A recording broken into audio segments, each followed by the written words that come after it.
online also. Let me welcome them as well.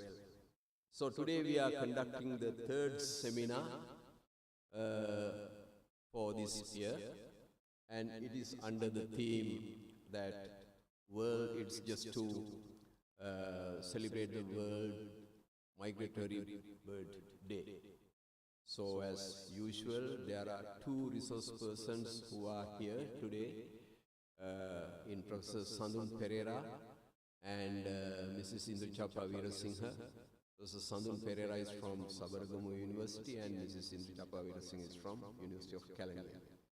Welcome both of you. Now to start the proceedings today, first presentation is going to be given by Professor Sandun Perera. So let me introduce Sandun first. Professor Sandun Perera is a naturalist and a field ecologist with a particular interest on biogeography, ecology, evolutionary biology, biodiversity and conservation science. He is a professor in biogeography and environmental conservation at the Department of Natural Resources of the Faculty of Applied Sciences of the Sabaragamuwa University, the place where he earned his bachelor's degree. He possesses field research experience in biogeography, especially in inventorying biodiversity in both Sri Lanka and South Africa. Professor Sandun Perera's teaching experience is also in biogeography, biodiversity and conservation science, the areas which he teaches at Sabaragamuwa University as well as University of KwaZulu-Natal, South Africa. That is the place from which he earned his PhD after doing his doctoral studies. His doctoral research was on patterns of animal endemism in deep pollutant Pandoland in Albany biodiversity hotspot in South Africa. Currently, his focus is on conservation biogeographic applications in Western Ghats and Sri Lanka biodiversity hotspot. Sandun's scope on biodiversity research extends to basically many areas, evolutionary biology and biogeography, with interest varying from vertebrates to invertebrates, and also to species such as Indian robin, sambar deer, slender lories, and marine turtles.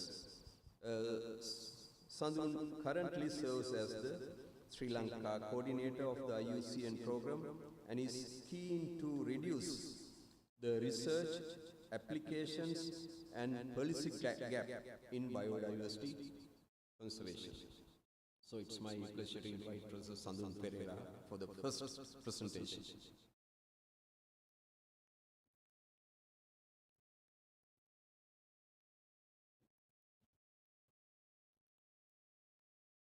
Thank you very much, sir. Actually, it is an honor for me to be here. Hope I'm audible and visible to the online audience as well. So thank you so much, sir, for this kind introduction, and I really take this as an honor for me to stand in front of this distinguished organization of Sri Lanka as well as the distinguished audience. So today what I'm trying to talk about, it's going to be a short talk, so I'll try my best to keep to the time of 30 minutes, where I'm trying to talk and give a little bit of an introduction and to some of the insights of the current and new novel findings in Sri Lanka. An eye of a biogeography. So it's the talk has been titled Biogeography of the Bird Migration, and it is going to be in focus with an emphasis of focus on Sri Lanka. And very interestingly, this time, this year, the bird, Migratory Bird Day, the World Migratory Bird Day falls just 2 days ago. It was 11th of May. And you may see here, it's also 11th of May and 12th of October. So that's where I'm going to take the entrance to the talk. This may be the only day in the world, or the international day, that is being celebrated twice a year. That is really interesting, and that of course is related to the biogeography of this particular very interesting phenomena called bird migration. Because the bird migration happens between two geographically separated areas of the world, and grand entrance of migratory birds to one part of the world means they are exiting from the other part. So if that part wanted to celebrate the entrance, that particular day would not really be a good day for the other part, where the birds are leaving that part of the world. So that is the very reason that in order to capture this cyclic migration, the Migratory Bird Day has been declared as 2 days for the global north and to the global south.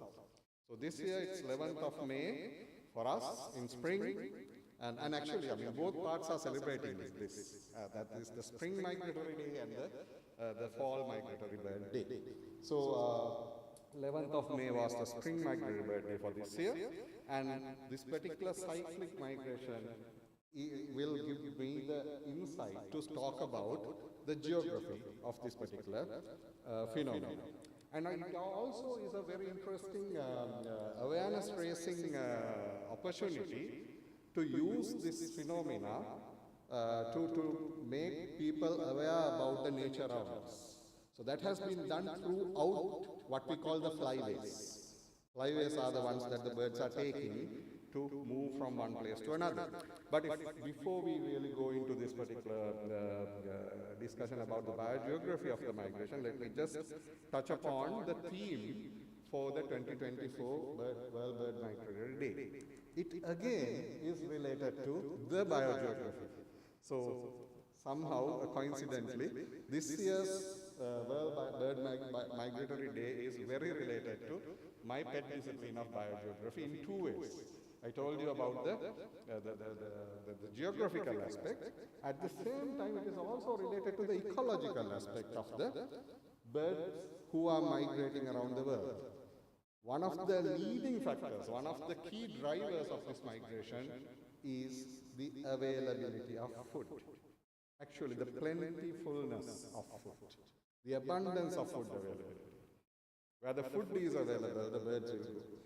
And that, of course, is being captured in this year's theme for the day, that is protect insects, protect birds. The birds are flying behind the insects. The insect abundance is something that determines whether the birds are going to stay in one place or move or leave that particular place. And when it comes to this particular discipline called biogeography, it is more or less, it's the science that documents and understands the spatial patterns of biodiversity, the geographical distributions of animals and plants. And this has been discussed mainly in 2 aspects, ecological biogeography and historical biogeography. Ecologically, that's about patterns of distribution based on the present day ecologies, present day temperatures, precipitations, availability of food, availability of niches, and so and so. So that exactly is being captured by this particular theme. And in one of the slides, in one of the next few slides, I'm going to touch upon very briefly about the historical biogeography of the bird migration as well. That's where how we talk about how the present day patterns of animal and plant distributions have evolved over the historical forces or historical trends. So before going into the historical biogeography, now this is what we are celebrating this year. And this is a bee-eater. You may have seen at least 3 species of bee-eaters in Sri Lanka. There is a 4th one which is a rarity. And all these bee-eaters are always catching bees. And you may have seen, if you just spend a little time around a place where a bee-eater is, you will see it comes and perches in one place, goes around and comes again to the same place, and sometimes eats what he caught, or otherwise they spits whatever the hard parts of the prey as well. Right? So they will do these circles like the cow does, like the drongoos. Right? So all these are insectivorous birds, and most of the migratory birds are insectivorous, so that this is a cross-section of the diversity of birds that are migrating all around the world, and all of them are actually going behind these insects for their food. So in today's talk, I'm only going to give you a little glimpse of what we know about migration in terms of its ecological and historical biogeography, but of course it's more that we don't know than what we know. It's always the case in many disciplines, although we think that we know a lot, and it is the same when it comes to the birds, and especially the bird migration as well. And I'm also going to touch upon some of the very interesting recent findings in the bird migration front from Sri Lanka. And one of the main reasons, as I told you earlier, that we should study biogeography or bird migration, or why we should popularize bird migration, is it's an opportunity to make people aware, make kids aware, and try to respect, try to love nature. Right? So anyway, what really is this bird migration? So what, why, by whom, and how it's happening? So there's a lot we can talk about, and we can talk for hours if you want. So I'm not going to talk about all of them, but what you may have experienced in your life is that there are some birds all of a sudden appears, and some of them all of a sudden disappears.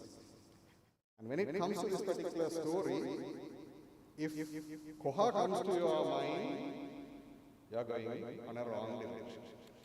Unfortunately, Koha is not a migratory bird, right? Koha is a resident bird. What happens with Koha is that Koha is calling for its mate during the spring, in a time of plentifulness. In the spring, animals, the resident animals, including birds, are breeding, and they are calling for their mates. And that's what we hear during the outdoor. But in addition to the Koha, who is residently calling in Sri Lanka, there are so many birds who are in the global north that are flying and enjoying the plentifulness in Sri Lanka as well as the tropics during these days. So you may know about this particular interesting bird, Avichya, and this particular call in the morning, Avichya, is happening, is heard only during one half of the year, not during the other half. And the barn swallows, the swallows that are resting on the wires, you may have seen in cities where the roads are giving kind of radiation in the night. So these are two of the most commonly known migratory species. But what really happens to them? Do they fly away from one area to the other? How do they fly? How are they finding their way? And so, how do they come back to the same place? And it actually is a fact that most of these migratory forest birds, especially, are coming to a certain territory or certain patch every year, one after the other. When I stayed in Delhi for quite a long time, and I had a Avichya who comes to my home garden, to my quarters, to the gardens or backyard of my quarters, every year after year. So it's an interesting phenomenon. And this phenomenon, which is called migration, is not done only by birds. It's done by so many animals, including mammals and including even the zooplankton. Even the zooplankton who are in the water column are migrating between the surface water and the subsurface water during different seasons. So, migrations, right? Recently you may have watched this cartoon, if you are a lover of cartoons. The migration cartoon again talks about this particular interesting phenomenon. However, this particular thing called migration is a really, there is a huge variety of these phenomena. So bird migration is only a part of it, and like I have listed here, that can be seasonal to aseasonal, long distance to short distance, north, south towards west to east, and then along the surface or vertically along the atmosphere or vertically along the column of water. Annual or once in a lifetime migration. There are once in a lifetime migrations for salmons and eels and so and so.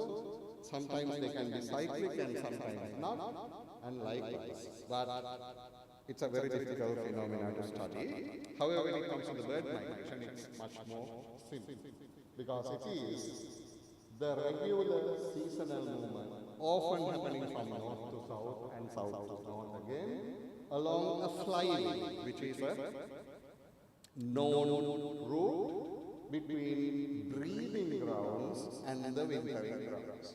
So when it comes to these migratory birds, their breeding grounds are in the global north. That's why I told you Koha is not a migrant, because it is breeding in Sri Lanka. So they will go back to their homeland or their breeding grounds in the north, and they will be spending the northern winter in the south, where the insects are plenty, or the food is, right? So most commonly flying north in the spring to breed, and then when the spring comes, or otherwise when the April or from March to April, during the spring they will go back to their homelands or to the breeding grounds and in the temperate zones. Again, during the fall they will leave those zones and come down to the tropics. And this happens in flyways. And really interestingly, the world can be divided into number of bird migratory flyways. And in these flyways, most of the birds are flying in flocks. But there are individual flyers as well, right? And interestingly, you may have seen this V-shaped formation where the birds are using during the migration, where they can save 10 to 12% of their energy wastage during these flights. And they are flying during the day, during the night. During the night, it is powered flights. During the day, they use the thermals, or otherwise the rising air due to the heating land, and so and so. There are so many interesting phenomena that we can think of this particular migration. And there are some spectacular migrations that are happening around the world. This is just to show you some of them. The Arctic tern, the one that is shown in the bottom, starts from the North Pole, or otherwise from the Arctic, and comes all the way down to the Antarctic, which is a marvelous overseas migration. Then there are some other birds. They are not only flying north to south, that at the same time they are flying from one part of the world or one continent to another continent as well. So this Amur falcon from Asia to Africa, northern beater from northern Siberia to Africa, and you can also see the short-tailed shearwater, which is a marine bird that also goes around Pacific in their migratory route, and likewise, these are some of the individual species migratory routes. Among them, the Arctic tern is a really interesting magical migration, where the journey is around 22,000 kilometers in one cycle, from their Arctic breeding grounds to the Antarctic non-breeding areas. And this little, maybe not so beautiful and not so glamorous bird, it's a little glamorous when it comes to the breeding season, where it's red plumages, but in the non-breeding season, when they are in Sri Lanka, they are just dull brown birds. But they are, the bar-headed goose is one of, this is not the bar-headed goose. This is a different vader that I have shown there, but the bar-headed goose is a goose. We will come to the bar-headed goose in a different, in the next slide, is a remarkable bird who is flying for 11,000 kilometers at a single stretch, right? A single flight over the ocean from north to the New Zealand. And also they are going up to above 9,000 meters, above Everest. It's not crossing Everest, but it goes up to 9,000 meters in height. And you're going to see the bar-headed goose here. They go even beyond the normal flight altitude of jet aircrafts, which is around 30,000 feet to 33,000 feet, right? And only the cranes and swans sometimes go beyond this bar-headed goose. All the others, for example, swallows that I told you, then swifts, robins, then songbirds, and other ducks and eagles, they all go on below elevations, which are the elevation where these light aircrafts are traveling. So this is a really interesting, exciting phenomenon. And talking about its historical biogeography, it's a slide with a lot of words. I'm not going to read through. There are two theories that have that is discussing about this particular phenomena. One is that they had there was a time, I mean, during before the Pleistocene, when the world was much warmer, when the northern areas of the northern hemisphere was much warmer, the birds have spread in the northern hemisphere. But with the starting or with the onset of the ice ages, they have been pushed to disperse down to the tropics. It happened to the human or the Neanderthals. It happened to other woolly mammoths and saber-toothed tigers as well. Likewise, these guys may have been pushed down, and again during the interglacials of the ice ages, they may have gone back, because it is the world was going through cycles of global warming and cooling. And that may have set the stage to evolve an annual migration when the seasonality of the world started later. And that's one theory. And the other theory says southern home theory, where the birds have evolved in the southern tropics, or otherwise ancestral migratory birds were in the tropics, and they were pushed towards the northern parts by competition for breeding. But when they were living in that is why they are having their breeding grounds in the north. However, they cannot stay there because the insect supply goes down during the winter, and so that they are coming down during the winter. So likewise, anyway, the evolution suggests either way, the migration is supported by initial dispersal events, which have become seasonally annual. So that's a very, I mean, you can see the references in these slides, so the slideshow can be shared for you to study more if you are interested. So there are some interesting evolutionary understanding of this particular phenomenon. At the same time, the world has been divided into a number of areas based on the global avian biogeography, and you can see some of the parts of the world have a lot of species and the others are not. I mean, when it comes to the birds, neotropics, or the southern Americas and the Central Americas, as well as the Southeast Asia is the hotspot in terms of the number of species. However, this regionalization is escaped by many species, because this regionalization is based on species that are resident to these areas. But there are many species who are linking these areas through what we call global migratory flyways. So the world can be divided into, or otherwise scientists have studied at least 8 different migratory bird flyways connecting the global north and south, among which we are part of the Central Asian flyway, and not only a part of, we are really significant in the Central Asian flyway, because southern tip of Sri Lanka is the southern tip of the Central Asian flyway. So a bird who is flying in the Central Asian flyway can only go down to Boondala or Hambantota, and that's it. So we are really a significant, we have a significant place in this particular highway. And the Central Asian flyway is the least studied highways or flyways among the migratory flyways of the world. So we have a lot to do, and that has been started by Professor Sampath Seneviratne from Colombo University and his team. They are doing a lot of work based in Mana, basically. and they have recently established this particular light orange line from Siberia to Mana, which has not been in the map until recently, because Himalayas was too high for these migratory birds, because I told you it's only the bar-headed goose who can go up to 9,000 meters, 9 kilometers, and Himalaya is 8.5 kilometers and above, or 8,500 plus. So it was believed that most of the birds are going around India, or otherwise they are avoiding Himalayas. They are coming on the sides of the Himalayas, from the east or the west, and coming down through the eastern coast of India or the western coast of India down to Sri Lanka.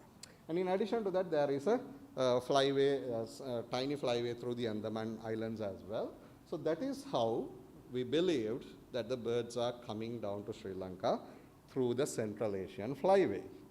And they have entrance points, number of entrance points. One of them, very important, is the Gulf of, or otherwise the Rama's Bridge, or the Gulf of Mannar. Between Gulf of Mannar and the Pork Bay, we have the Rama's Bridge connecting the Rameshwaran Island and the Mannar Island, which is, of course, the entrance point to Sri Lanka for millions of birds who are migrating during the migration.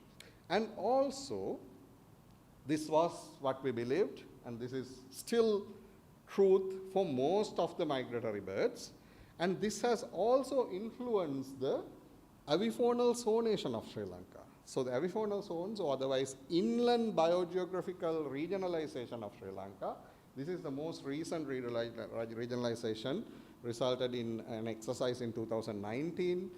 Almost all the ornithologists of Sri Lanka were contributing to this, but this was initially proposed by Professor Kotagama in 1998, if I am correct, as the avifaunal zones of Sri Lanka, in which there is this number 6 zone in orange, which is clearly demarcated based on very many migrants who are entering from the northwestern area to the country, and some of them just stay there in the northwest. They don't want to see the rest of Sri Lanka, because even the northwest of Sri Lanka is enough for them, right?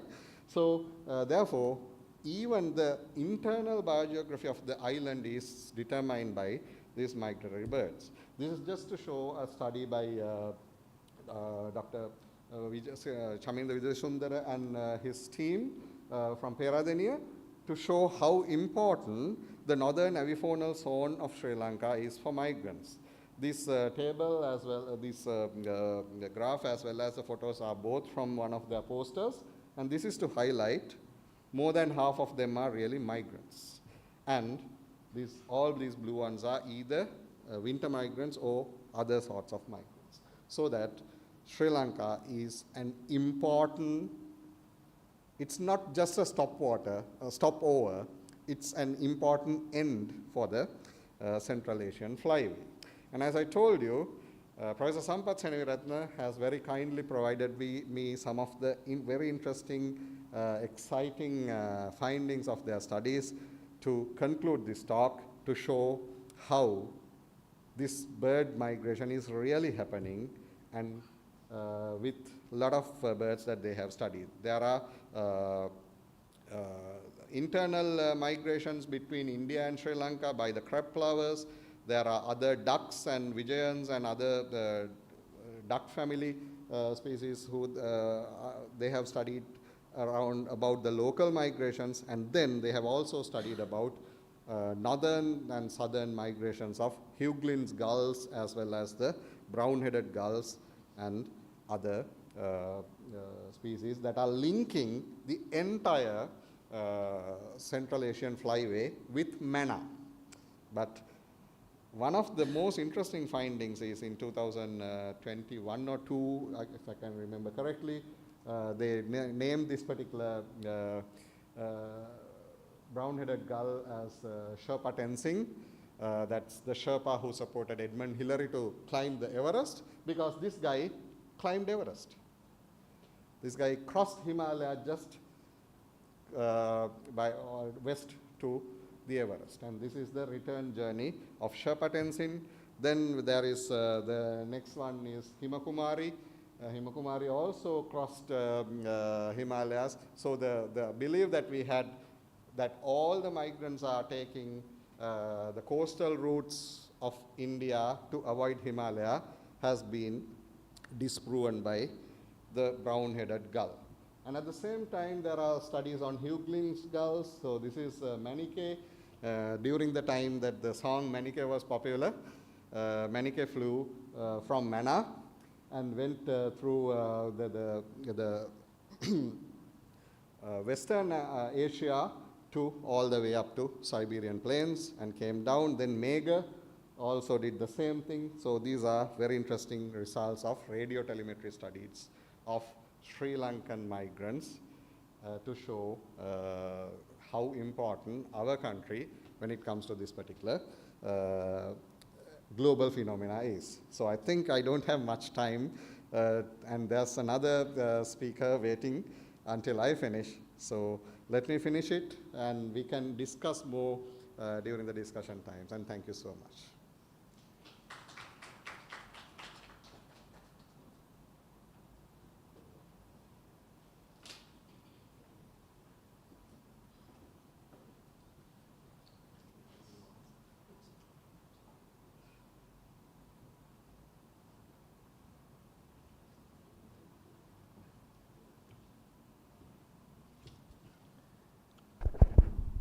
Thank you so much, Professor Sandun Perera. Let me now introduce the next speaker, Mrs. Indrachapa Weerasingha, who is a lecturer in tourism and cultural resource management attached to the Department of Archaeology, University of Kelaniya. Having graduated with a first class in BA Honours in Tourism and Cultural Resource Management from University of Kelaniya, Mrs. Weerasingha proceeded to complete a master's degree in archaeology from the same university. She has also acquired a master's degree in tourism, economics and hotel management from the University of Colombo. For her PhD, currently, Mrs. Weerasingha is furthering her studies in the area of tourists' behavior and visitor satisfaction. Mrs. Weerasingha's research interests are on cultural and heritage tourism, tourists' consumer behavior, and sustainable tourism. So it's my pleasure to invite Mrs. Indrachapa Weerasingha for her presentation.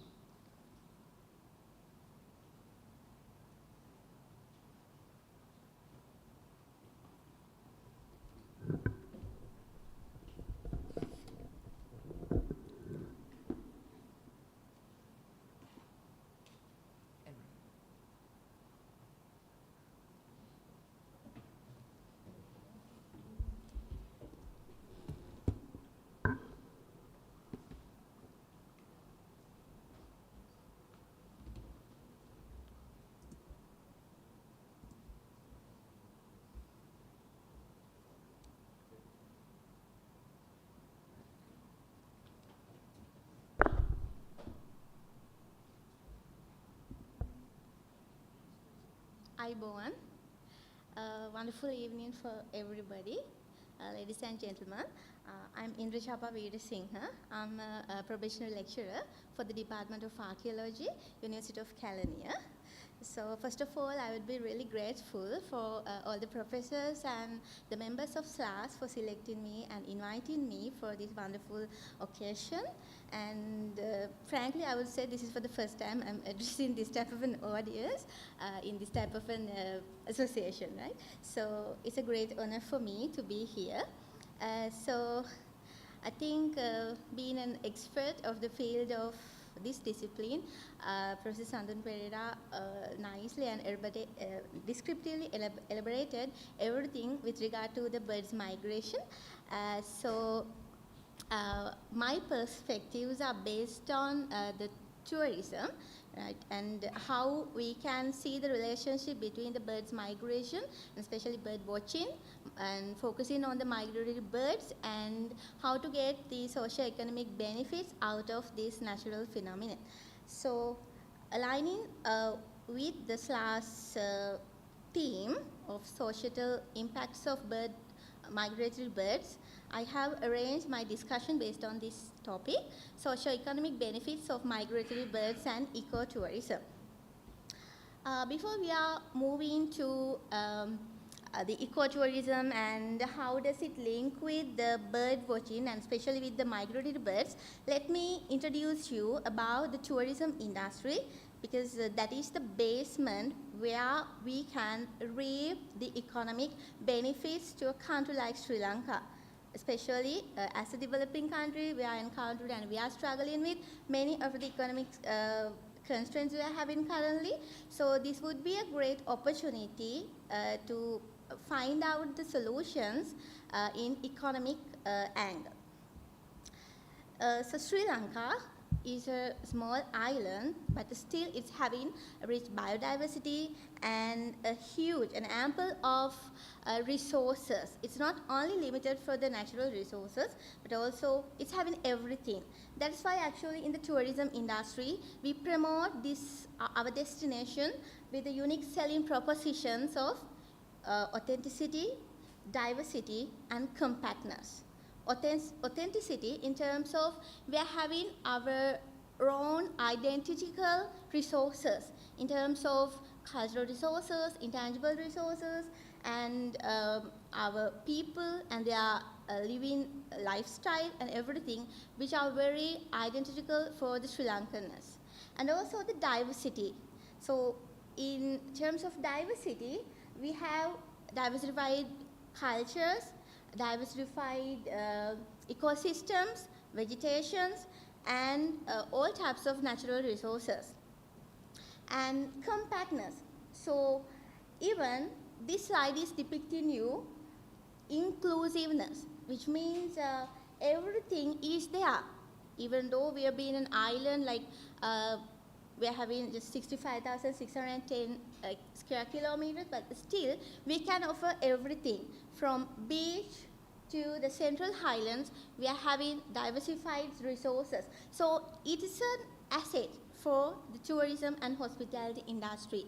So this is fair enough for us to compete with the other competitive destinations such as Maldives, Costa Rica, Seychelles, because the abundance of these resources paving us the way for golden opportunities. But the problem is still we don't have a proper sustainable mechanism to promote such resources.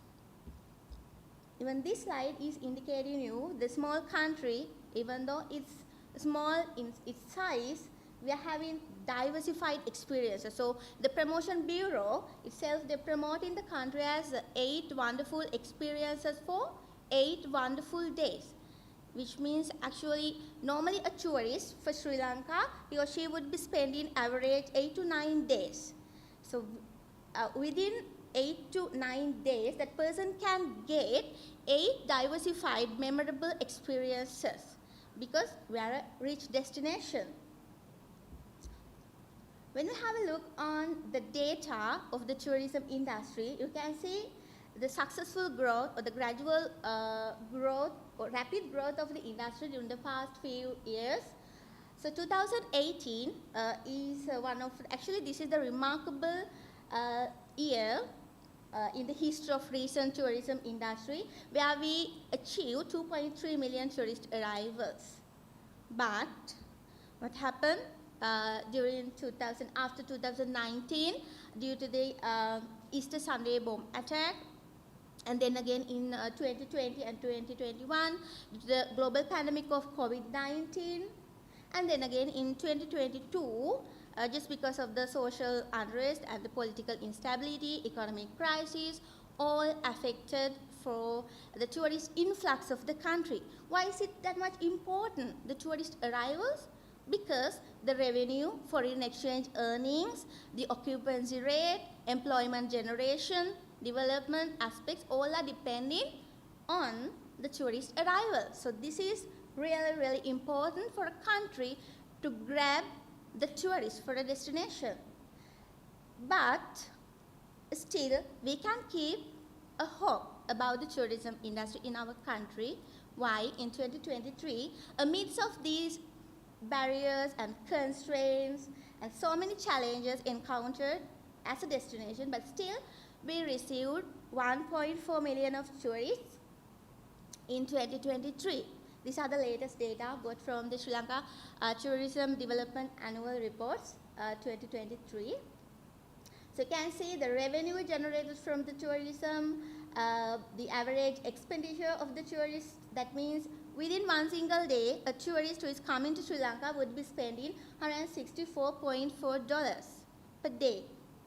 And the average nights during the last year, it was 8.44 nights. So these data are clearly indicating the promising nature of the tourism industry. But we should not forget that it's really vulnerable.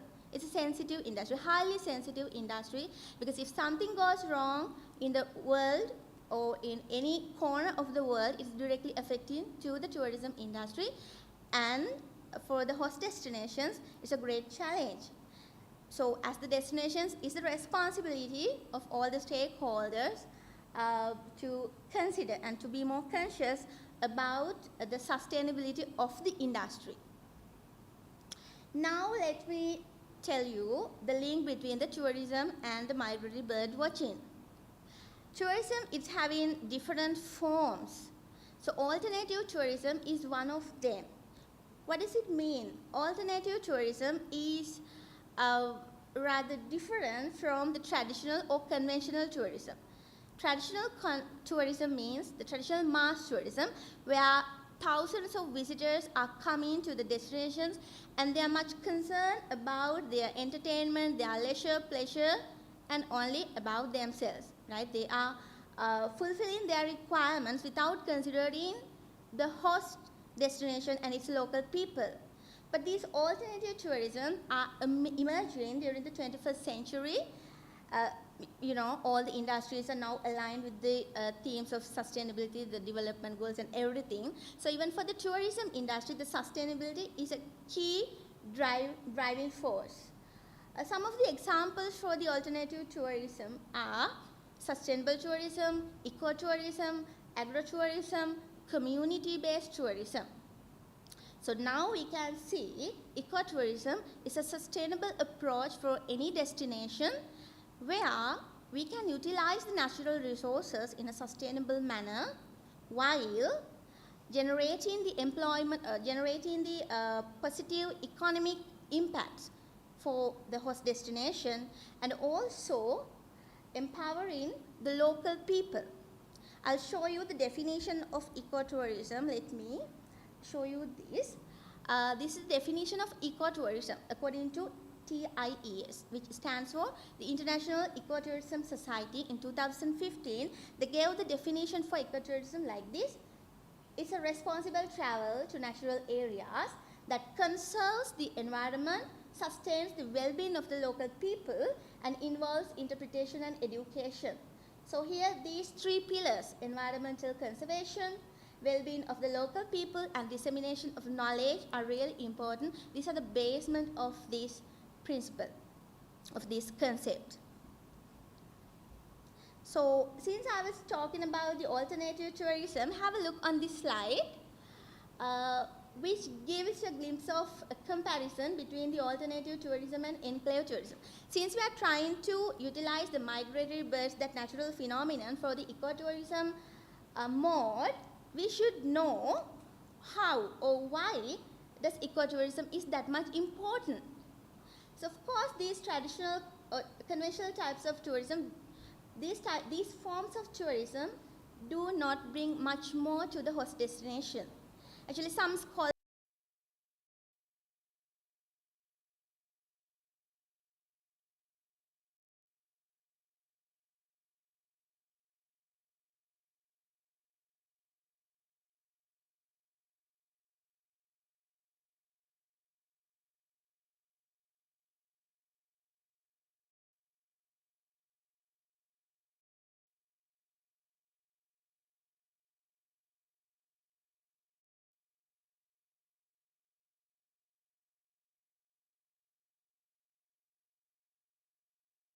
So many of the scholars have believed that, and they have proved that tourism is a mode of economic sustainability or economic success or growth. Now you can see ecotourism being a mode of alternative tourism which preserves nature and which is contributing for the rural families, local communities. There's a proper interaction between the rural communities and the tourists. But is it not happening in the other types of tourism? For some extent. Actually, it's limited. For example, in enclave tourism, what really happens, the tourism industry will be dominated by the multinational companies and the big hotels or the chain hotels or the big profiles of the industry, and they restrict, they would restrict the chances for the locals to be benefited from the tourism industry financially or economically. But in these types of tourism trends, we can see the interaction, the cultural exchange, the tourist or the guest and host relationship in the practical level. So here it says local community take care of the guest, which means the local people can be the part of the tourism industry. They can be the suppliers, the stakeholders, even the entrepreneurs in the tourism sector in facilitating the different types of services, accommodation, transportation, information, guiding, and everything. So this model we can apply for the context of bird watching as well. Then I have added some extra slide about the principles of ecotourism, since this is directly related to how to use the birds migration with the ecotourism. That's why I wanted to show you, as for the International Ecotourism Society, they have given 8 principles of ecotourism that says any business, any stakeholder, any establishment in the tourism or hospitality industry, if it's aligned with the eco-friendly or nature tourism, they have to adhere these principles even starting point of their business. Now the point number 7, it says design, construct and operate low impact facilities. So this is really applicable for the service providers in the practicable level. So when it comes to the activities such as nature-friendly activities or environmental friendly activities such as bird watching, especially the stakeholders in the tourism sector, they have to adhere these principles, because we're talking something about the environmental friendly recreational activity. So in the tourism, bird watching is considered as an environmental friendly recreational activity, because ecotourism is directly, this slide also indicating you, ecotourism emphasizes the nature-friendly recreational activities. There we can see the significance of bird watching for the mode of ecotourism. And also, these are the 3 pillars or the basement of the concept of ecotourism: conservation, communities and interpretation. I have given the priority for the communities because in my discussion I'm talking about the socio-economic benefits of ecotourism and birds migration. So community is playing a vital role in the concept of ecotourism. So therefore we have an opportunity when we are promoting the birds migration as an activity in ecotourism, we can have the support of the community of such areas. We know in Sri Lanka we have number of national parks, sanctuaries and forest reserves and different types of vegetations, diversified ecosystems and all. So many of these places, destinations have been located in rural areas, right? We can't find out very few places are there, but many of them have been located in the remote areas of the island. So there's a huge potential for those people living in such areas to get the economical and social benefits from the ecotourism when we give much priority for promoting birds migration, that phenomenon, we can give more benefits for the locals. But still, when I was going through different websites of the travel companies and tour operating companies, they still have not given that much of focus for the birds migration. They have the traditional form of bird tours, 7-day birding tour like this. They have some kinds of products, but they have not identified the potential, because even Professor Sandun Perera nicely explained the value, the richness, the remarkable nature of this phenomenon, but in the tourism industry we have not grabbed that point still. Bird watching is a niche market. Why I would say like that? The niche markets, they are having some salient characteristics. The bird watchers' profiles are quite different compared to a traditional traveler. Their interests, their desires, their bucket list and everything are quite different. And also their behavior, totally different. To be a bird lover, to be a bird watcher, you need to be in practice with self-discipline. And you need to get that understanding and knowledge about some particular devices, because some birds are there, you can't see them with the naked eyes, you have to have the binocular and the telescopes and everything. So this particular person is totally different because of his behavior and the interests.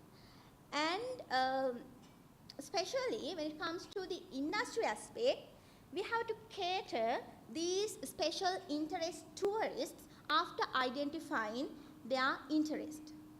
So the industry itself having a huge responsibility to identify the different attributes of each profile and to cater them, identifying their demands. So it would be a great challenge for the industry. And the Ecotourism Society in 2000, actually, they have identified someone's tour. Now here it says someone's tour, if it's mixed with the experience of birds and wildlife, it can be affecting on these types of variables, especially the length of stay of the tourist, expenditure, tourist overall satisfaction, as well as the tourist loyalty. Tourist loyalty is a factor for that person for his revisit intention. Based on his satisfaction, he would decide whether I should go for that destination or not. His revisit intention would be depending on, based on the satisfaction. So however, this organization has identified these variables are having a relationship between the destinations which are diversified with the birds and wildlife. And to emphasize the importance of the bird watching, I have grabbed some, actually these are screenshots, some of the studies. These studies prove that there's a relationship between the bird watching and the psychological or the mental condition of the people. So this is another motivation or motivating factor for the people to be engaged in the bird watching, the activities such as bird watching. As I told you, in the niche market of bird watching, their profiles are quite interesting. Many of the travelers are rich people, wealthy people. They can spend. They are high spending travelers, and they are more conscious on nature. They are responsible travelers. So therefore, we can attract the right travelers on right time. That is the most interesting thing that we need to find out. And according to some studies, actually I'm sorry I have not given the references here, they have identified 3 types of bird watchers: enthusiastic birders, casual birders or ecotourists, or hardcore birders. Now you can see, I'm not sure whether the letters are much coherent, but enthusiastic birders, they represent 50% of the total bird tourists, and ecotourists represent 30% of the birding tourists, and hardcore birders, they are actually, this particular segment is difficult to cater on because they are having high expectations, they are fully committed on bird watching, and these types of different attributes or characteristics are there. So the thing is actually, when it comes to the service providers in the tourism industry, we should not offer one single tourism product for everyone, right?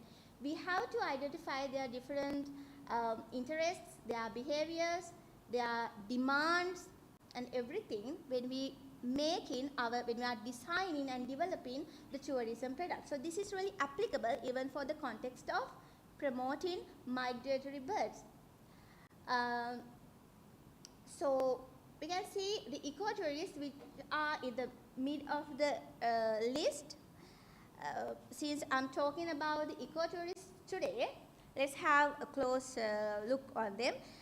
These people are non-specialist tourists, combine birding with other nature-based activities. So that means actually whenever they are being engaged in birding, they would go for some sort of cultural attractions or any other adventure activity.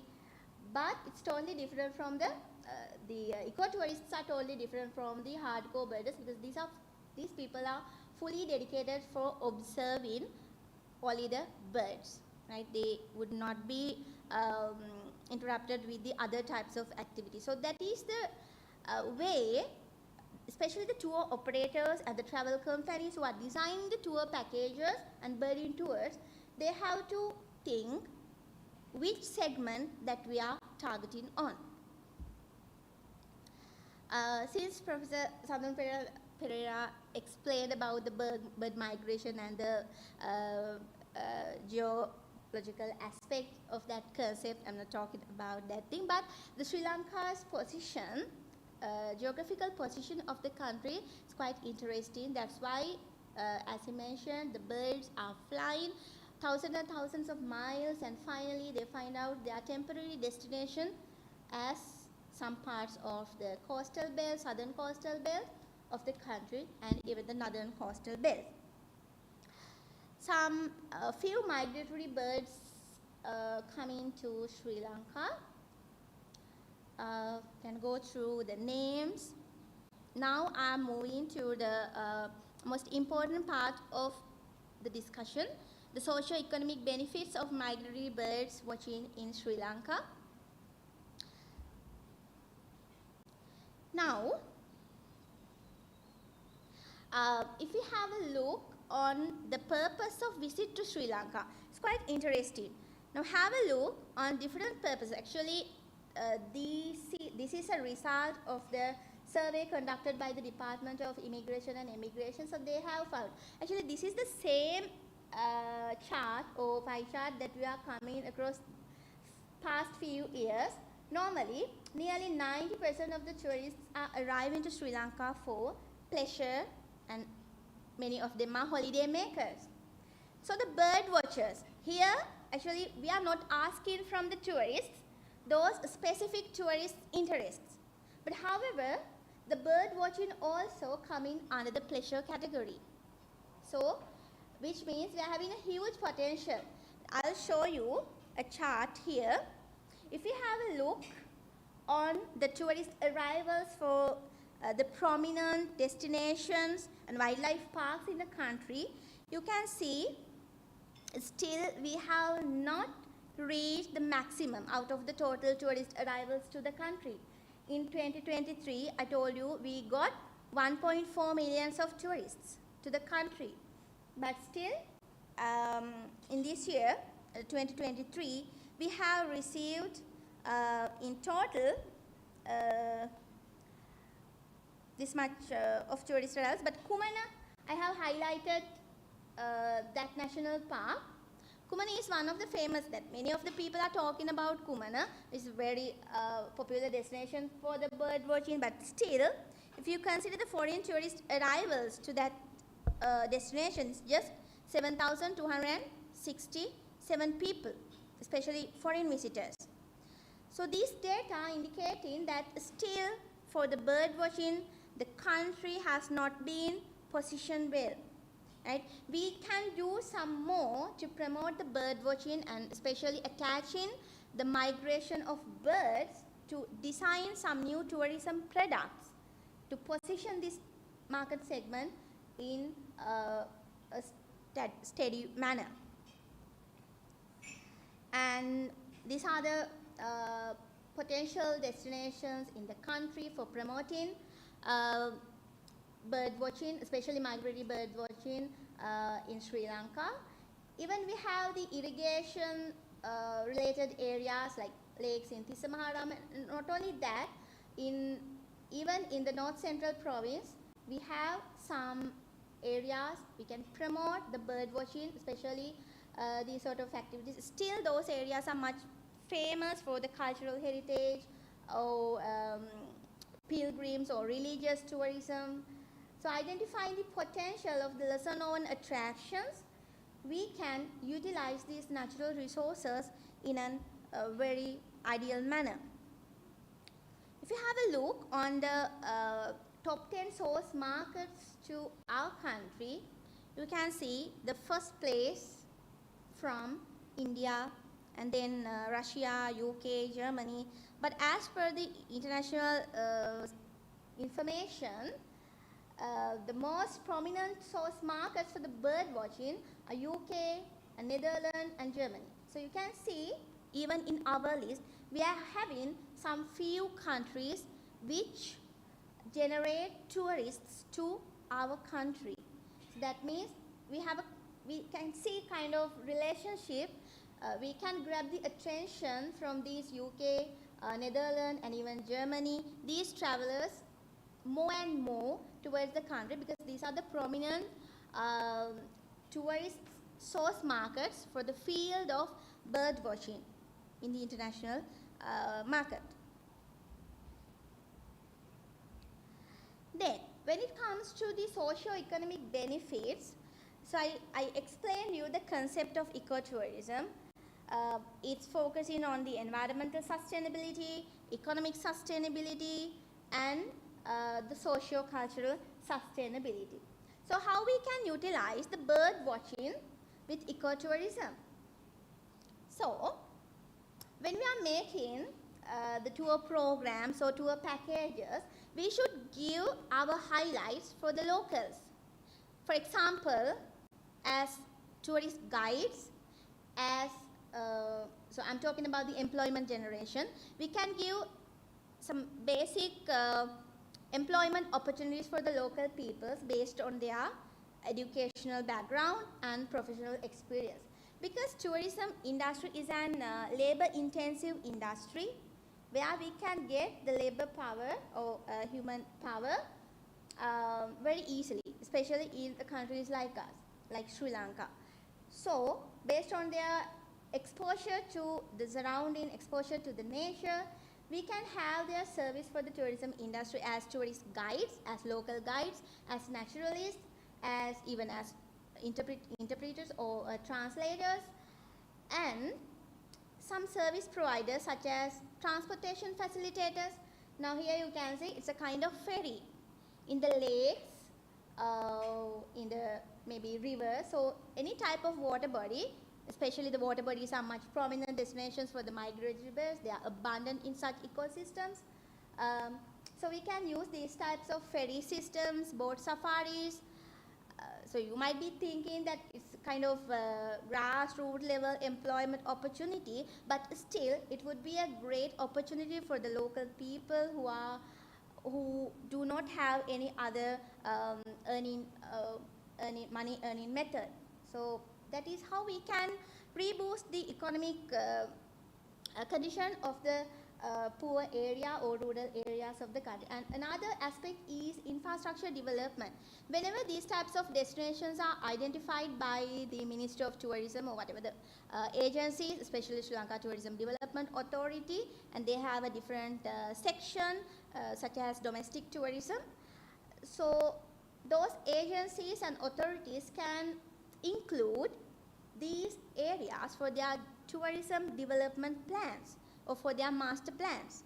So it's an opportunity for the development of the infrastructure facilities such as, the road networks, the transportation and communication, telecommunication and everything would be developed in such areas. And also because of this booming industry, it would accelerate the money circulation of such areas. The people will find out different avenues to earn money. It should be according to a good level, acceptable manner. Maybe suppliers for the hotels, how it can be happen. Because now let's imagine a rural area has been much popular for the bird watching. So normally the chain hotels and all the big industries of the country, they would start up their businesses in such areas, and it's a way for the people to serve in different employment opportunities in such hotels, and also to be the suppliers, maybe food suppliers or different suppliers are in the tourism sector, especially for the hotels and restaurants and these areas. So they can be the suppliers finding indirect employment opportunities. And revenue to the public sector. This is really important. Even from the previous slide, I showed you what would be the income generated by the national parks to Sri Lanka. So it's an income for the government sector. And also, the bird watching, it will not be only done by the transportation modes like ferry or by walking only, but also it can be conducted by the jeep safaris as well. The places like Minaria, Yala and everywhere we have the jeep safaris also. So that opportunity is a massive opportunity for the people all around that area. They are finding their livelihood from these jeep safari tours. There are a number of tour operating companies, especially for the jeep safaris and boat safaris in such areas. So now you can see the direct and indirect link in between the promotion of bird watching and especially focusing on migratory birds and the ecotourism and the economic and social benefits of such areas. And also here we are not only thinking about the economic benefits that can be granted for the locals, but also it's a memorable experience for the visitors as well. One more thing, the satisfied tourists would disseminate, or they would share their positive feedbacks and referrals through different types of media, especially in the platforms of social media, Facebook, WhatsApp, Instagram, Twitter. So they would use these referrals, these positive feedback. For example, if I'm happy with the bird watching experience, if I could complete my list of the birds during the tour, I would share that experience in the mode of Facebook or maybe Instagram, or I can upload the photos. I can change my status in WhatsApp. So this is the behavior of the normal tourist in the 21st century. The thing is actually he or she is sharing everything with the social media. So these types of aspects are positively affecting overall to the tourism industry. And finally, it would be a reason for the other potential tourists to visit the country, especially for the potential bird lovers. This bird is available in this country, so next time I would try to fill my checklist. So these kinds of intentions would be there. So in the environmental aspect, actually ecotourism is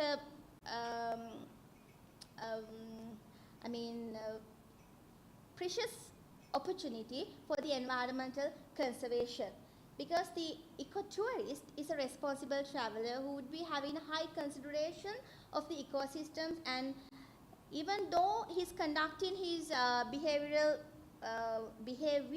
things at the natural setup, he would be really responsible.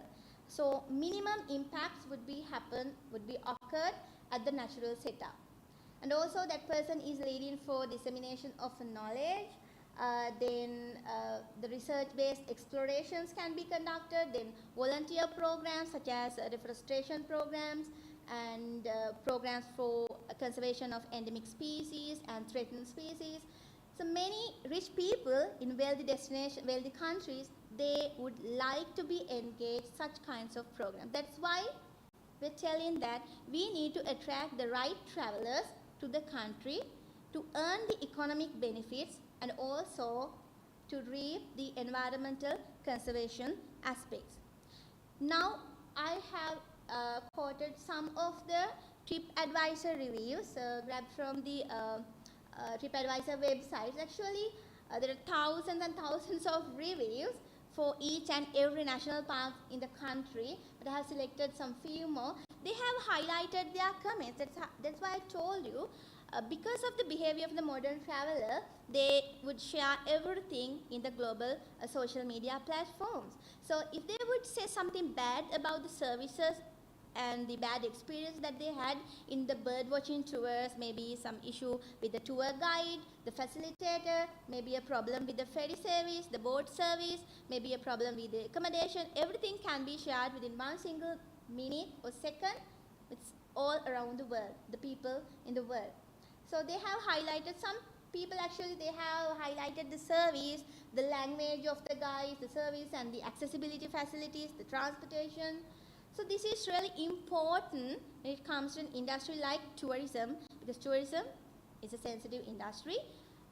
Sensitive in terms of the people are much conscious about what others say. Word of mouth or electronic word of mouth, EWOM or WOM, the referrals are really affecting on the success of the business of tourism. What we can do for the tourism industry, especially for the bird watching. So yeah, I have identified the correlationship and the relationship in between the different stakeholders in the segment of ecotourism and coming under actually this is applied, it can be applied for the migratory bird watching recreational activity. So local, first one would be the public sector. So Ministry of Tourism and some divisions, the ministries are there in the country. They should have the responsibilities to consider about the policies, principles, regulations. So the regulatory framework should be implemented and introduced for the other stakeholders of the industry. So in the country, SLTDA has introduced different set of guidelines for different activities such as water sports and adventure sports, spa resorts and all the services. But specifically for the bird watching, it's not been introduced yet. It's coming under the adventure, recreational services, something. So I think after identifying the huge potential behind this phenomenon, we need to, as a country or as a ministry, as the prominent statutory body of the country, they should implement a particular regulatory framework for, especially for the bird watching. And when it comes to the local community, as I mentioned earlier, they have so many opportunities to be engaged and to be empowered economically. So basically, what we are finding from the economic stability is earning money. So there's an ample of opportunities for the people based on their education, the professional background and exposure to the industry to find out so many opportunities in the hospitality, transportation sector and tour operation sector. So the tour operators, they also should have a clear understanding about the profiles of the market segment. That's why I explained you about the niche market of bird lovers or bird watchers. So they should have a keen attention of the profile attributes of this market segment, because you can't sell something for the bird watcher as you sell in the same thing for a cultural tourist. These tourists' preferences and interests and their consciousness are totally different. So this is really important when it comes to the businesses of the tourism industry. So having said that, I would be concluding my presentation, and finally, I would be really grateful and thankful for all the members of SLAAS for having me today to share my ideas, and then again I would say, first of all, actually, I was afraid to come here, being a junior staff member from the department, but because of their request, I accepted. So I just wanted to give the perspectives from the touristic angle and how it can be linked with the migratory birds or the bird watching, because by profession I am not an ornithologist or a bird expert. So I think I shared something with you. So have a wonderful evening for everybody. Thank you.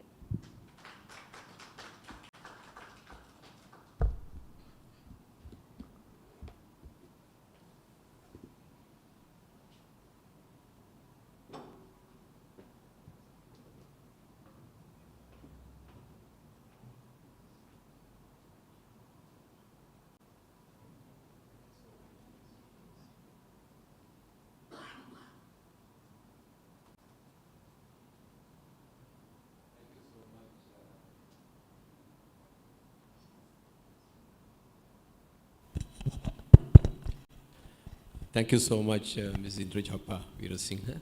And let's thank both the speakers, Professor Sandun Perera and Ms. Weerasingha, for their nice presentations. And also I appreciate their coming. Before we start the discussion, I think it's good that we appreciate their contribution by awarding a token of appreciation to them. So I would like to invite Professor Saroj Jayasinghe here, along with Jayveera, to make the presentation to Professor Sandun Perera. Yeah.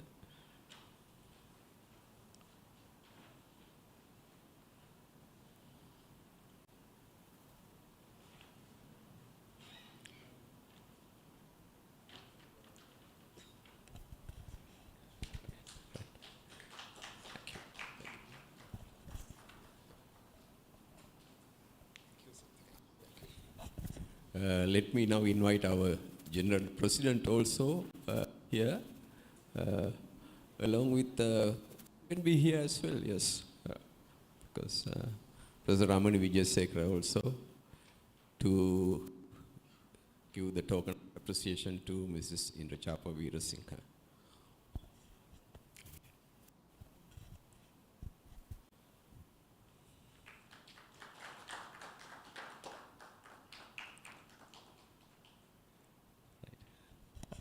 Thank you. Yeah.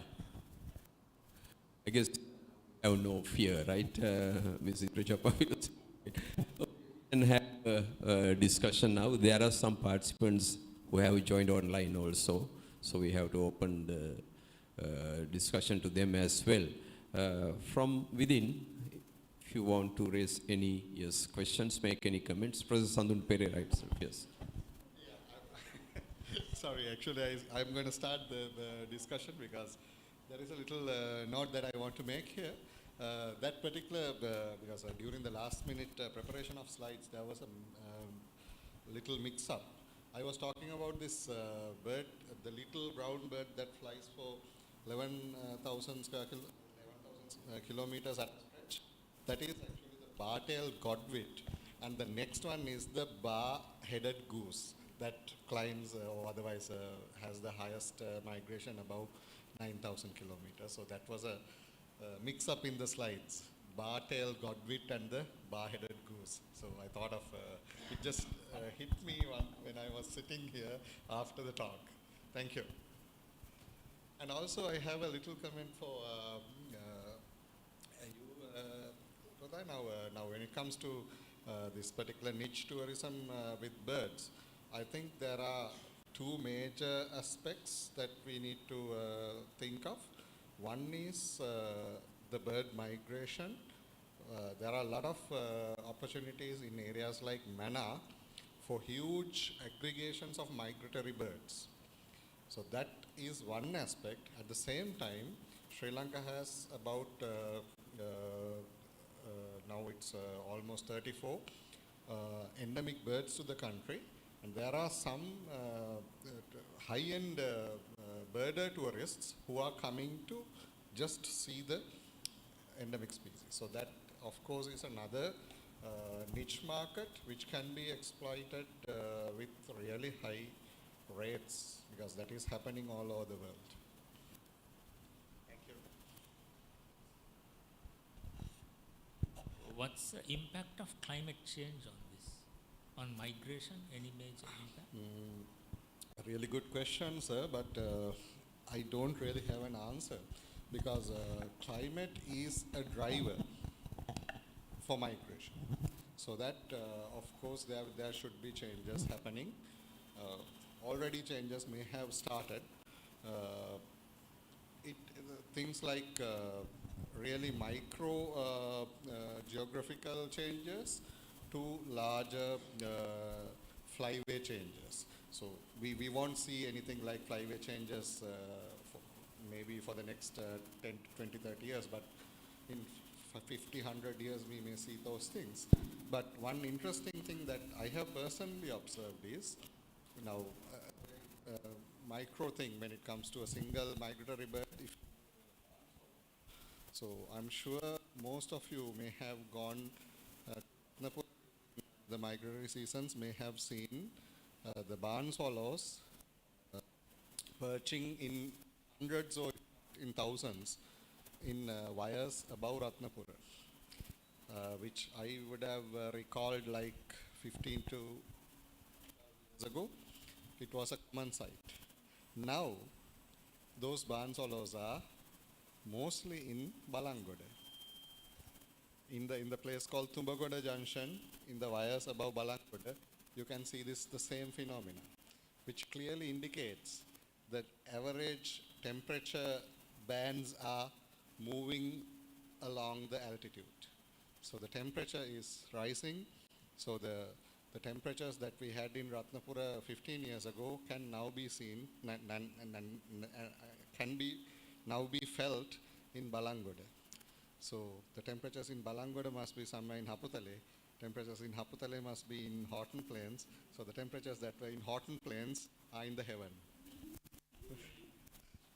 Yeah, I have one question. This is regarding the controversial issue of birds' collision against wind turbine blades.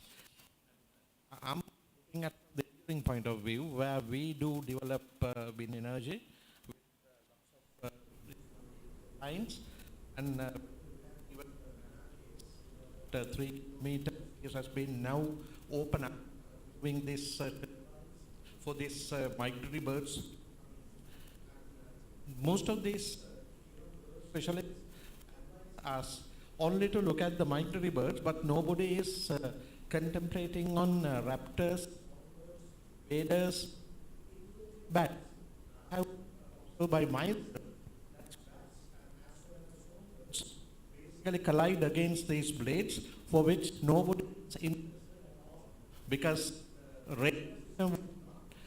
help. So they have, the techniques to be also adapted, basically kind of as a birds do not promote the integrated system in Sri Lanka. Nobody has given us guidelines to go ahead and then implement. So that itself in fact doesn't help us come out with birds protection when it comes to the wind energy, I would say, serving areas are concerned. What is your idea or the opinion that you can give us? Thank you, sir. Thanks for that particular very interesting and timely question. So I would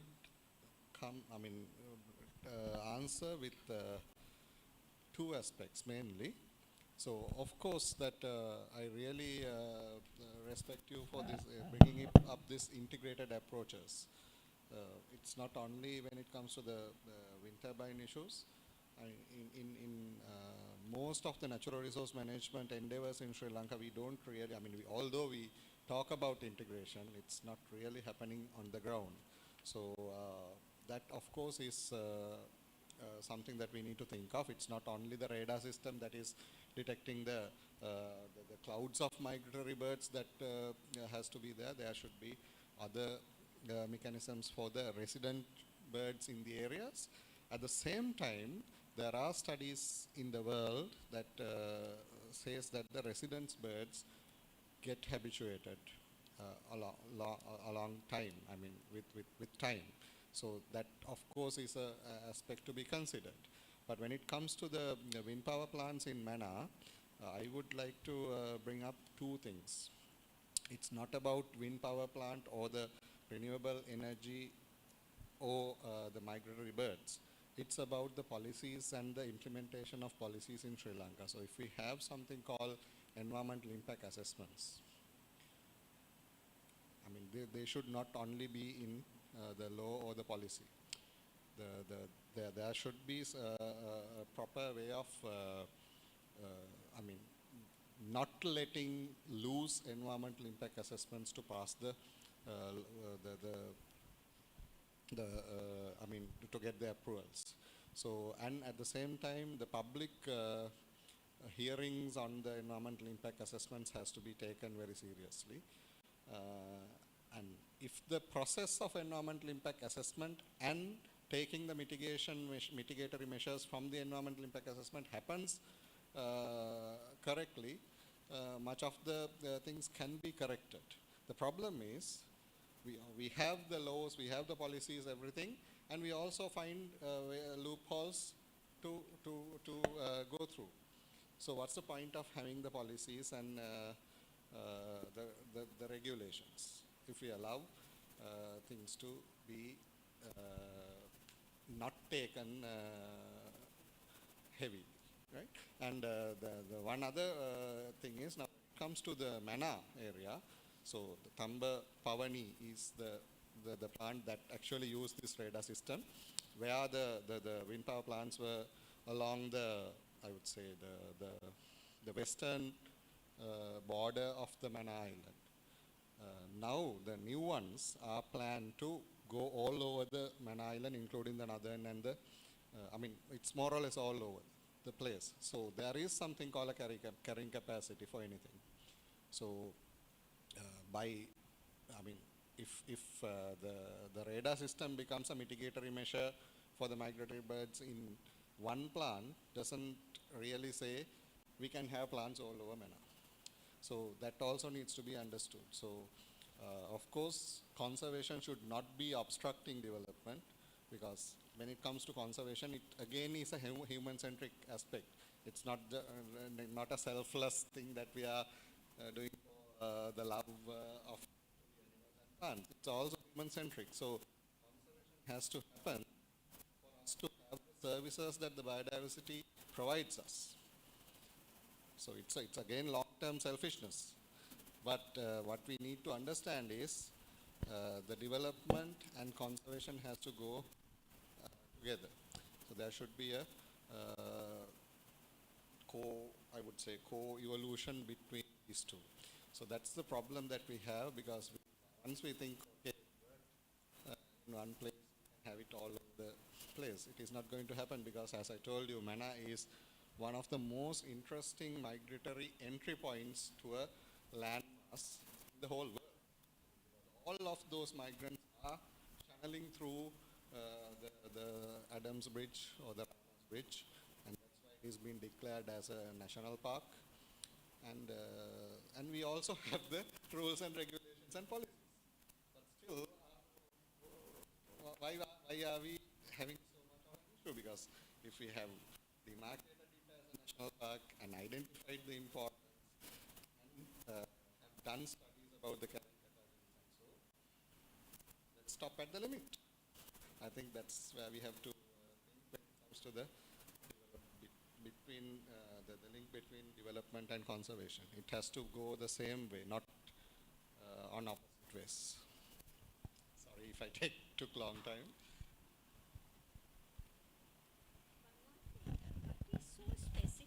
What is so specific in this Mana Bay that the animals are coming mainly on that part? Is it because this is like not, this is just they are flying, so this is not coming on bridges or something? Why is it so specific? Why are they coming mainly since they Yeah, because I mean, because there is a land connection, because I mean, even for these migratory birds, there are birds like those bar-tailed godwits who are flying above ocean for long distances, And they but for need most, it is not the case. They need some sort of a stopovers along the land. And evolutionary, this was a huge land connection. There was a land connection between Sri Lanka and India. I mean, the Ramas Bridge is in the more or less in the center of that particular 100-kilometer land bridge. So evolutionary, the animals may have evolved to take this route. So there, yeah. Thank you.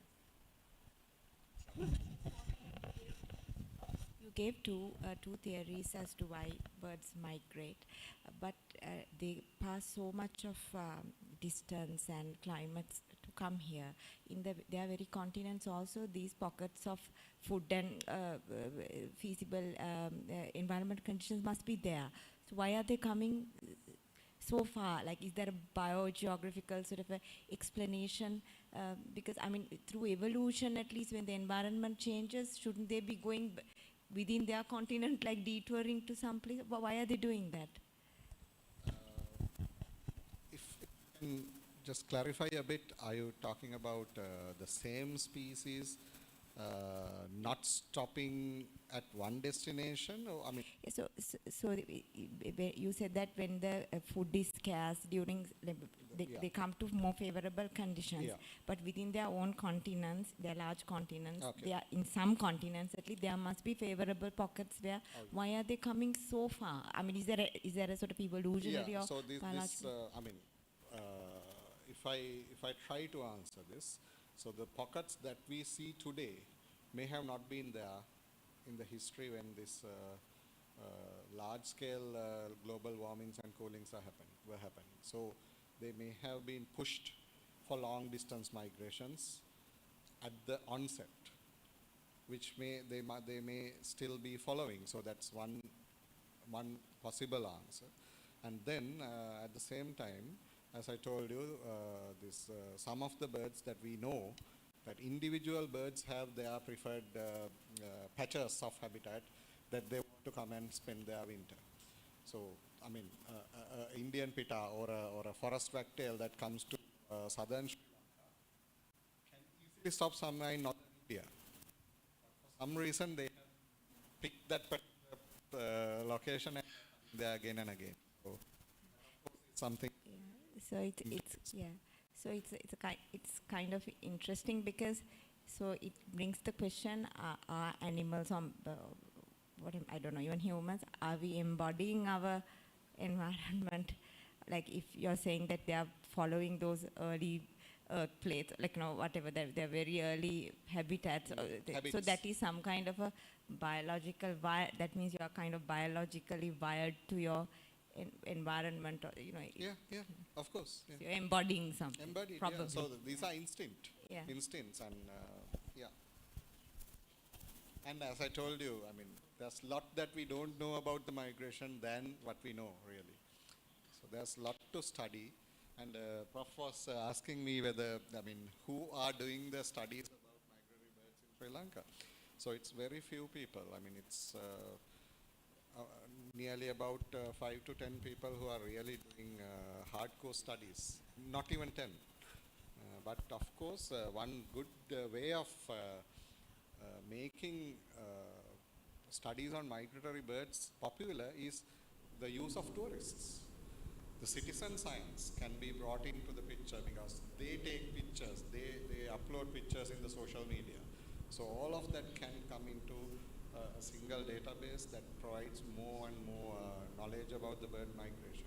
One good example would be another migratory bird called orange-headed ground thrush, which has been recorded number of times in areas from Colombo, around Colombo, over the last 10-20 years. But I don't know whether they have been recorded in the recent years. I don't know about any new sightings. So tourists may see which we don't really see in the home gardens of Colombo. Yeah, now since this is transdisciplinary, I want to. when we look at migration, we are assuming that the birds are using their sensory, the brain, to do this. But now there is this whole idea of embodied cognition and ecological intelligence. So you're really not, it's not hardware just in the brain, but your whole body interacts with the environment also, and that your intelligence is in your whole body as well as. So perhaps that might explain these migrations much better than this brain with its processing power trying to get the sensory data. Is there any work on that side? Not in Sri Lanka, but I have read a few things. I mean, there are publications about now. Of course, as you said, there is this sun compass. Then there is the moon and stars compass that birds are, believed to be using when they are finding the way along the migrations. But in addition to that, there are olfactory sensors, or otherwise they are called the odor maps, and the sound maps, as well as the visual maps that they register in their brains. So there is a instinct component plus a learning component always. So a bird that migrates for the third year, for the fourth year, for the fifth year will have much more experience and have learned a lot about how to avoid. It's not only just flying. You have to avoid predators.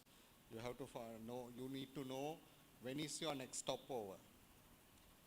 How much time is left there for you to get fueled in. So quite an interesting phenomena. So what age do they start from? From the first year after the birth. So if you actually get the small fellows and don't allow them to migrate on... you mean to go back? No. Now they start from some place. Okay, let's say they start from north. We get a sample of them, don't allow them to migrate. We keep them. Other fellows will migrate and come. Yeah. They do it 2 or 3 times, and then you release these fellows to see what will happen. It would be interesting. And something like that is there in the migration movie, the cartoon. Because if it could be actually part of the whole learning process, Of because course. this new theories of cognition, of learning, lack of, things about, Yeah, actually there can be studies that I don't know of, but these are really interesting avenues to look into. But mostly what we are looking at, in the Sri Lankan context, what we are looking at are the ecological aspects. But the physiological aspects, we are not really studying at all. But of course, the global north do such studies. but I think it's very unethical to do it, but anyway. I will, because there are some participants who have joined online having some questions. Are you going to post those on the screen, the questions that they have? Can you please do that?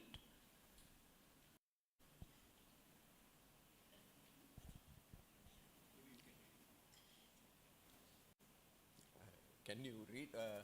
I think you can zoom it in. Bit difficult to read. Okay, some I would be able to answer, but may not be able to answer all. Mattala Airport, again, it's not that busy as we thought, I think. So maybe it's, but there were some, there were some incidents where the flights that were directed to Mattala had experienced some bird collisions as well as bird flights disturbing their navigation. So things like that actually, we have not really documented that very well. So, but at the same time, the air traffic in Mattala is not that bad, in my opinion. Then flamingos are not coming to Bundala that could be, okay, so we don't know whether the flamingos came to Bundala on a regular basis, because the last, I can't exactly remember when was the last year that we had flamingos in Bundala. The problem was that we didn't know about the flamingo flocks in north until the war was over. So it seems like the flamingo flocks were always there in the north in big numbers. So whatever that came into Bundala must have been a kind of a outshoot that happened irregularly even during the history. But what we knew is about the Bundala population. So whenever the flamingos are in Bundala, we know that they are there, and we are so enthusiastic because we didn't have access to the north. Now maybe our attention is more on the north. So these irregular patterns needs to be studied for long term and see how it happens. Maybe they are directed to Bundala during drier years or wetter years or something like that. It doesn't mean that flamingos will not come to Bundala again. They will come to Bundala all of a sudden in 1 year.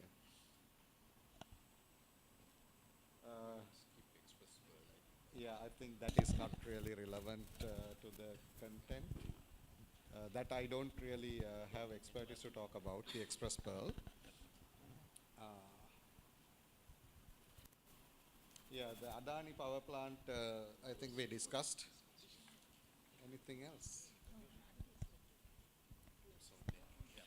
Yeah, I have one small question to Mrs. Indrachapa. So my question is, now there are quite a lot of, in and around Colombo, now you have been observing the birds parks are coming up. But when you're looking at these bird parks, tourist sector is not very well attracted to some of these birds parks. Is there any program by the tourist, the ministry or the tourist board that is involved in promoting, such the parks that are available within this, the Sri Jayawardhanapura area? Yes, you're talking. Thank you very much for the question. You're talking about that Diyasaru Park and. It's Diyasaru, and there is another one in, the Baddagana. Baddagana, yes, Baddagana And all one. the man-made wetland areas and even natural wetland areas are there. So personally, I also have visited, but the thing is actually the tourists' behavior, the tourist arrivals for such areas are very poor. Even some of our students conducted some survey, especially they covered only the domestic tourists, and especially maybe the couples, and even the awareness among the locals is that much poor regarding the wetland areas in the Colombo peripheral area. So now you were asking about the efforts undertaken by the government sector. I think actually they have not undertaken the satisfied effort to establish especially the tourist arrivals, the foreigners. Now, for example, during the students' survey, they explained the condition of the sanitary facilities, the toilets and washrooms, and they're very poor condition. So I think without implementing the basic facilities at a site, especially the car park, the information, the guide service, the disposable garbage management and everything, we can't attract the tourists, especially the foreigners. So still, as far as I know, the government, especially the tourist board, they implemented the projects, but when they are going on the project, they have not inculcated any proper mechanism to monitor the places. They launched the program, they established, they constructed some constructions over there. Bird watching towers are all there in that area, but the ongoing mechanism, that is a very poor condition. So still the government have no idea for the bird watching promotion, I think. Thank you. I have one little question. There is a lot of hype about the Pico Trail, and I think it was listed as the #1 trail in the world. So has the tourist industry done anything with regard to birds with the Pico Trail? Sorry, I didn't get The Pico Trail. The walking trail? It's like the #1 trekking trail in the world. Yeah. It's got some award also recently, right? Yes, some trekking trails are there. You're talking about the hill country. Yeah, it goes all the way through. Yes, hill country. In L area we have in the trails. Actually, I have no that much of understanding. But yeah, yeah, tea tourism. Hmm. So you're asking about? No. So has the tourist industry done anything with regard to birds and the Pico Trail? Along the trail?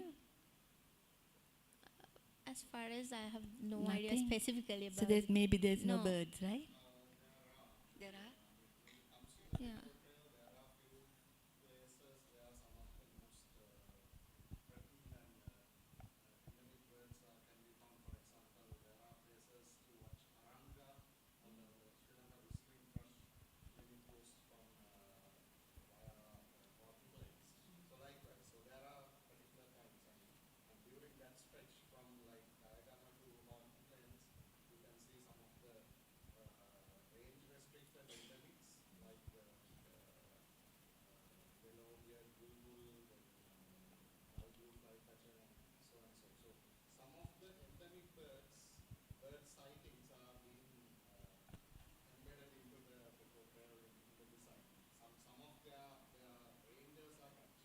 Ah, okay. Okay, thank you. Okay, thanks.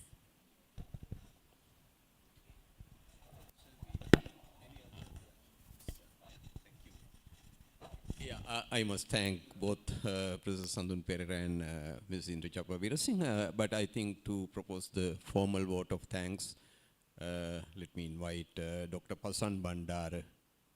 He will conclude the event today. Okay, thank you very much. So I think we had a very successful event today.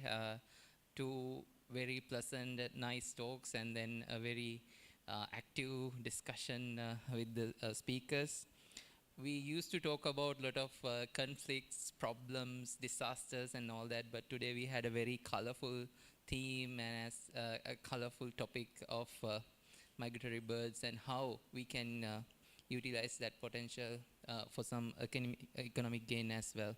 I'd like to thank our speakers today, Professor Sandun Perera and Ms. Indrachapa Weerasingha, for sharing their knowledge today.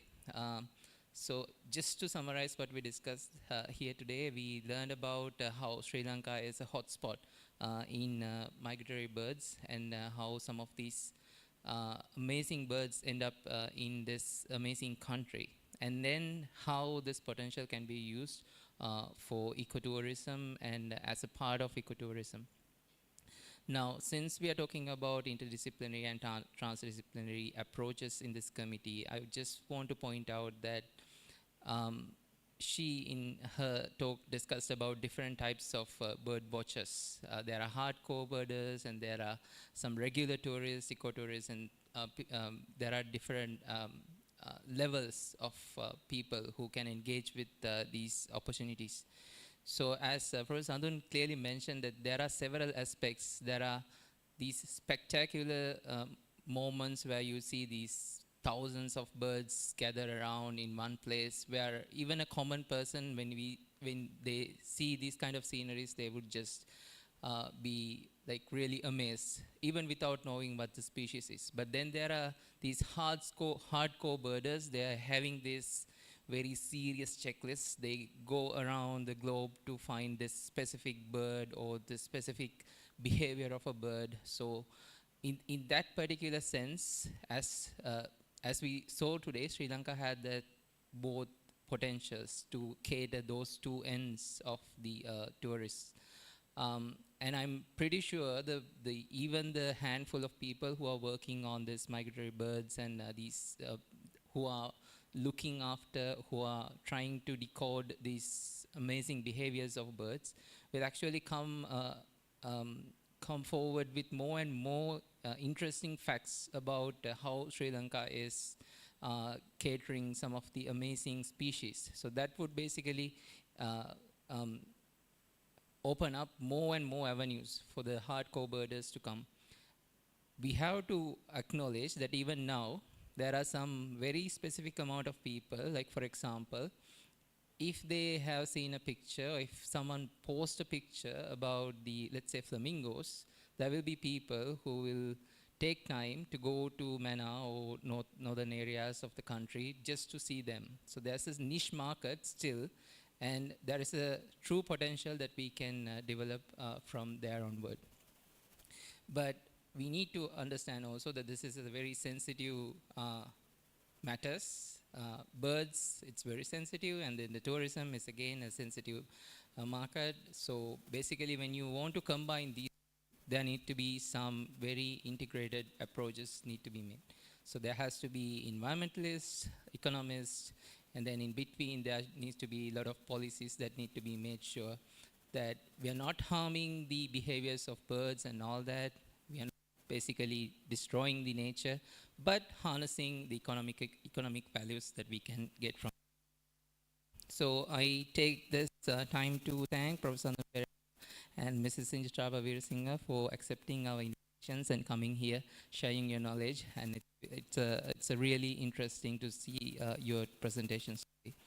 I would like to thank all of the IDTDS as well as Professor Bimali Jayawardena for suggesting this topic in celebration of World Migratory Bird Day, and that was a really successful event in my opinion. I would like to thank Professor Mahesh Javira for sponsoring with the token of appreciation for our speakers. That's a really nice gesture, and thank you for continuing to doing that. I would like to thank Dr. Euler and Technomedia crew for providing us the technical support to go beyond the walls of SLAAS quarters. I would like to thank the members of the SLAAS office for providing us refreshment and all the technical facilities and all. Finally, I would like to thank the SLAAS General President, Professor Ramani, for taking her time, always coming here to encourage us, being here. It's a really, it's really pleasant to have you always. And also, last but not least, the IDTDS chairperson, Professor Sumit Janati, for encouraging us to do more and more activities like that and guiding all these activities. So thank you, everyone. So after a very successful event, we had a good amount of participants online as well. So hopefully we will meet again with another exciting activity next month as well. Until that, thank you very much. Good night. Have a nice rest of the day.